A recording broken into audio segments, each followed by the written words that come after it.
Welcome to this video. On the internet, especially on YouTube, you often find videos about tips and tricks for outdoor bushcraft and survival. And some of the tricks are very useful, some not so much, and some just don't work at all. Today we have a look at one of these tricks called poncho sauna, which is wandering around on YouTube since a longer time and which get told and told again and again. That video we are discussing today has over 6 million views, so is obviously very popular. But nearly everything which is told there is not really how the things work out. But I want to point out that the author of that video, I don't want to blame him at all. I don't want to say he's not good or anything, and he has a lot of videos and I didn't watch any other of his videos. For me today, it is really only about the topic and what is told there. So let's dive in. Current temperature outside is about 24 degrees Fahrenheit. Not a super cold day out here. But if you're out here long enough and you start to get maybe a little bit damp, or you got that cold chill to you, how do you warm up, other than getting a big campfire going? And in these conditions, honestly, a campfire is going to be a little bit of a struggle for almost everybody to collect wood, dig down, get underneath the snow, all that stuff. So is there something you can do?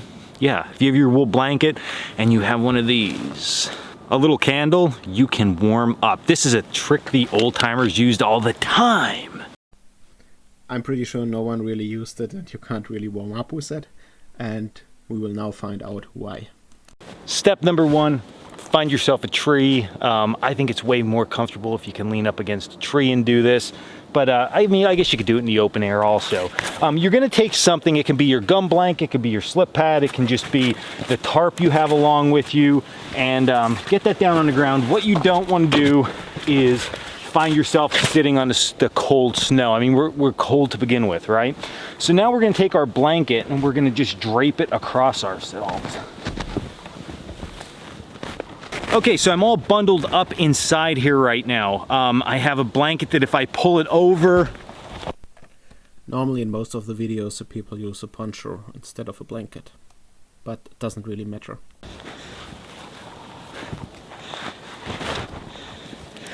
It totally covers me up, okay?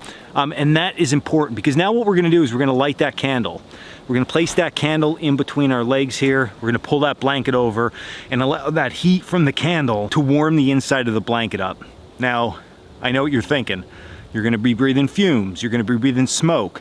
It's not that bad. This is one of those techniques that if you know it, okay, breathing in that little bit of smoke or a little bit of fume from the candle is gonna be well worth it so you don't freeze to death. So just keep that in mind, okay? Again, an old timer trick, they weren't too worried about all this stuff. I think they died when they were like 40 some anyway. That's now a little bit contradictory what he tells, because he says basically the old timers, they died very early nevertheless, so it didn't matter for them. But he also says it doesn't matter for him or for us. But actually it matters a lot. And I did a blog post last year on my website and did the calculation, and you need to be worried. You need to be worried about carbon monoxide, you need to be worried about carbon dioxide, and with a candle you also need to be worried about all the fine dust which comes from the fumes from the candle and go into your lungs. And in such a small space, like under the blanket or under the poncho, the concentration of the carbon monoxide, carbon dioxide, and also these fine dust gets very fast, very high. So no, you can't do that. It harms your health. For those who are interested in the exact calculation or the exact values, I put the link to the blog article in the video description. Okay, now before I flip this over, what I'm gonna do is I'm gonna light this so you can see what my setup here looks like. All right, so we got this thing lit right now. At this point, I'm just gonna set it down here. The snow is actually gonna help hold that up. And now I would flip this over. Now you could have done this with the blanket already flipped over you. There's no problem to do that, okay?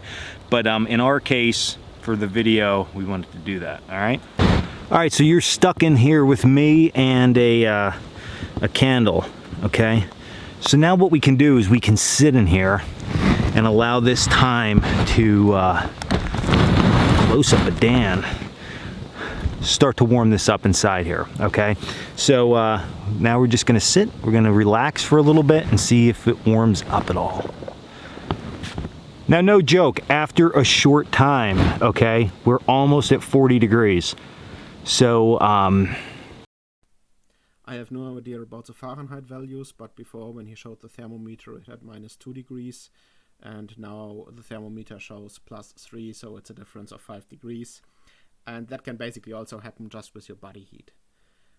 He also holds the thermometer quite far up, so of course the heat goes up. And it's questionable how much the candle was deciding for that and how much his body heat. Besides that, when you want to warm up, you most likely have cold fingers and toes, and the temperature on the close to the ground is pretty sure not much higher than before. But we are still not at the interesting parts. They come a little bit later in the video. It's going up real quick, real steadily, all right? So I'm just gonna let this sit here for a little bit. I can already feel the warmth building up inside here. Now, what you need to realize through this is I have the camera, the tripod, the microphone, all in here. So this is all airspace that's sort of wasted, okay? You can see it's almost at 40. So if the camera wasn't in here and I can get this area a little bit tighter, I'd even be generating more heat. So let's let this go a little bit, and then you can see we're already fogging up from the warmth in here, okay? Fogging up has nothing to do with any warmth. So that's like a commonly mistake a lot of people make. Like fogging up is just a result of that the dew point is reached, which is basically because it relative humidity gets pretty high, or because the things which are fogging up are much colder, that the humidity condensates.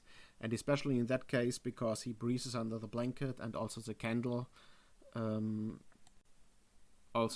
is, when it's burning, producing water.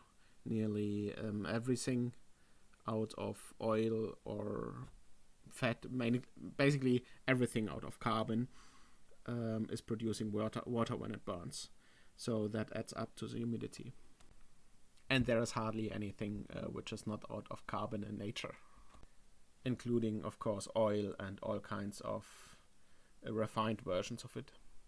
So let's let this go a little bit and then see what happens.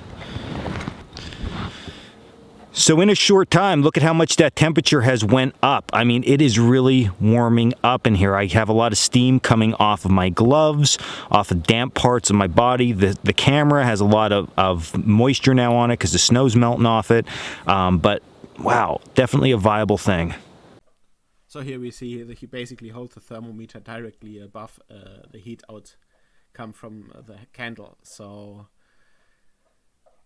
in reality, when you would have the thermometer just somewhere on the side or even on the floor, you would not see a lot of change. But here you see in the video, he holds it directly over the candle, and that for sure has a big impact. But there's not much happening in the rest of the video, so let's come to the explanations now.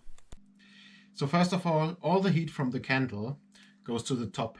So you have the heat here in front of you. But on your back, on the sides, and on your lower body, you basically do not get any big heat advantage, and the cold from the outside is basically also inside. So that little bit of heat, the air which gets heated up, is only touching a small part of your body. The next problem is you have clothes on, and most likely a lot because you're cold. So let's say that candle has 40 to perhaps even 80 watts, which is exaggerated.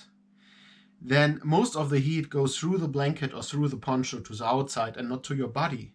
Because that the heat gets to your body, it needs to get through all the layers of insulation, but it gets outside very, very fast.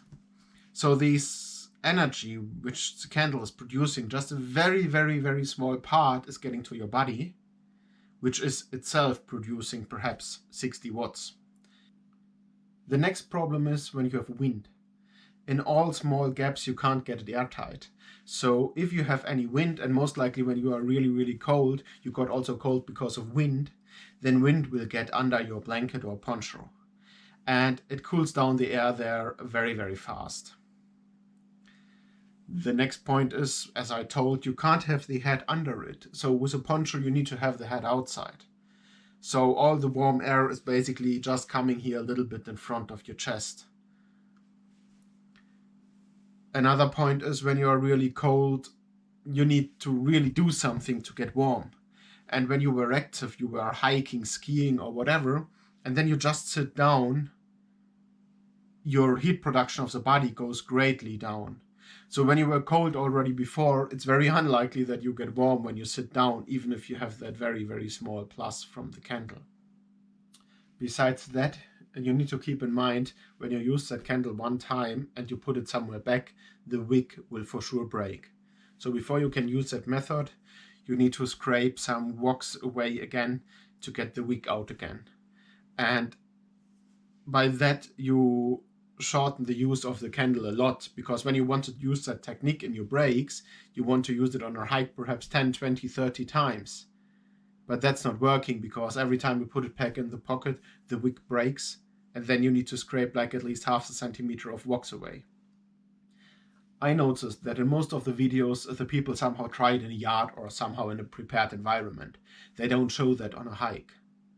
Because when you are cold, your body emits much less heat. So also when you throw the blanket or the poncho over, your body warms up the air under it much, much slower. And that makes a difference, a pretty big difference, because your body is basically the main heat producer under that. The next thing is, which you need to keep in mind, is that when you are really cold, the blood circulation in your body is bad and the body heat is much, much less. So the air under the poncho or blanket is heating up only basically from the candle then. And then when you show the thermometer, the values are not so good anymore. It's partly a little bit difficult to explain the things and to imagine them, why also in theory it's most of the heat from the candle is just going out, and very few is really warming up your body, and that heat can't be enough that you can get warm when you're cold. So if you don't believe my explanation, everyone can just try it, and I promise, when you are really cold, with that method you will just die. Or that's a little bit exaggerated, but you will not get warm with that method. So it's not working practically. And I never knew anyone who does that practically. There is a way where you can improve that, and I wrote that in my blog article, by using ethanol. So basically you create a much stronger heat source under the poncho. And then it can partly really help when you use it under a poncho or in a BV bag or even in a sleeping bag. But still, also with the ethanol, which produces much more heat, I don't really see that as a very valuable outdoor technique. So the verdict of the video is, I wanted to show on one example that we basically have a huge amount of outdoor tips and tricks and hacks outside, which sound very logical and very helpful, but are practically not working. And for sure I will debunk a little bit more of these myths in the future, because the problem is, if the people believe these things, they perhaps risk themselves, but it also gives a wrong impression of how things work outside. If you really believe that that candle heats you up, you perhaps get a wrong impression of a lot of things. And it's good to get that understanding that if you have this candle there and a poncho or a blanket and a fully isolated body, that hardly anything from that heat, and it is not a lot, nevertheless, goes just out and can't heat you up. When you gain these understandings, it also helps you with other things, like for example hot tents. I hope you liked that video. If you have any ideas on how to get warm when you are really cold, or have some really good tips and tricks or your own opinion, then please write it in the comments below. I'm really interested about that. Otherwise, see you next time.